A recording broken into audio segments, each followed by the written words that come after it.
سوال ہے صاحب ہر عام آدمی کے ذہن میں اٹھتا ہے. انہوں نے لکھا ہے کہ علماء کرام مذہب کی مختلف انٹرپریٹیشن کرتے ہیں, اس کے نتیجے میں امت مختلف فرقوں میں بٹ گئی ہے, ہر فرقہ اپنے آپ کو صحیح سمجھتا ہے, سب علماء اسی قرآن اور اسی حدیث سے اپنے استدلال کو ثابت کرتے ہیں, ایک عام آدمی کیسے فیصلہ کرے کہ کون صحیح ہے اور کون غلط؟ اس دنیا میں جب بھی انسانوں سے معاملہ پڑے گا تو وہ کسی علم کو سمجھتے ہیں, اس میں اختلاف کر لیتے ہیں. جیسے ہم باقی علوم میں فیصلہ کرتے ہیں ایسے ہی کرنا چاہیے. مجھے یہ بتائیے کہ جو مذہب کی بنیادی چیزیں ہیں ان میں کبھی کسی کو آپ نے اختلاف کرتے دیکھا ہے؟ اس کائنات کا خالق اللہ ہے, وہ تنہا خالق ہے. ہم مسلمان اس کی توحید کے ساتھ اس کو مانتے ہیں. ہمیں ایک دن جواب دہ ہونا ہے. اس جواب دہی میں ہمیں ایمان اور اچھے عمل کی بنیاد پر پوچھا جائے گا. یہ کہ اللہ نے پیغمبر بھیجے ہیں, ہم ان کو مانتے ہیں, اس کی کتابوں کو مانتے ہیں. اس سے اختلاف کرنے والے اگر کبھی ملے ہوں آپ کو تو مجھے بتائیے.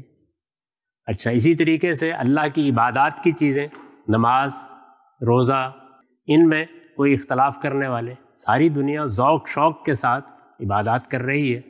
یہ سب کے سب اعلیٰ اخلاقیات پر ہمیں اپنی زندگی قائم کرنی ہے. تمام رشتوں میں, تمام تعلقات میں برتر اخلاق پر کھڑے رہنا ہے اور اس اصول کو سامنے رکھنا ہے جو ہمارے پیغمبر نے بتایا تھا کہ تم دوسرے کے لیے وہی پسند کرو جو اپنے لیے پسند کرتے ہو. اس میں کوئی اختلاف کبھی سنا ہو, کبھی اس میں کوئی اس طرح کی چیز ہو. مذہب کا ایک ایکڈیمک پہلو ہے, اختلافات اس میں ہوتے ہیں. آپ اس میں دلچسپی لینا چاہتے ہیں تو پھر اس طرح کی باتیں نہ کریں. آپ نہیں دلچسپی لینا چاہتے تو مذہب نے آپ کو پابند نہیں کیا. ان چیزوں پر عمل کیجیے جو میں نے بتائی ہیں, آپ آخرت میں کامیاب ہو جائیں گے.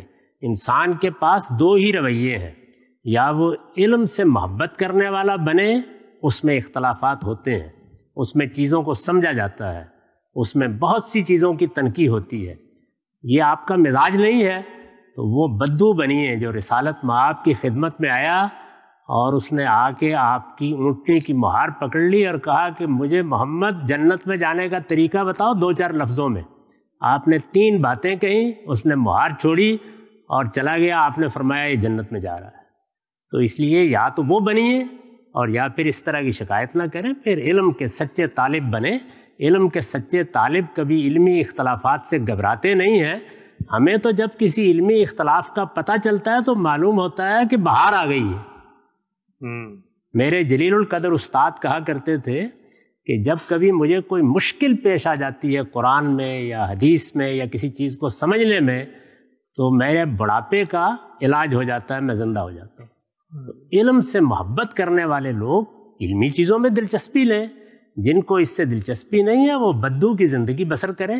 موٹی موٹی باتیں ماننے کی ہے مانیں, ان میں کوئی سوال ہے تو کر لیں, ان میں کوئی اختلاف نہیں ہے. مشرق سے مغرب تک سب وہی باتیں کہہ رہے ہیں. بہت خوب, بہت خوب, بہت ہی اچھے انداز میں آپ نے اس کا جواب دیا.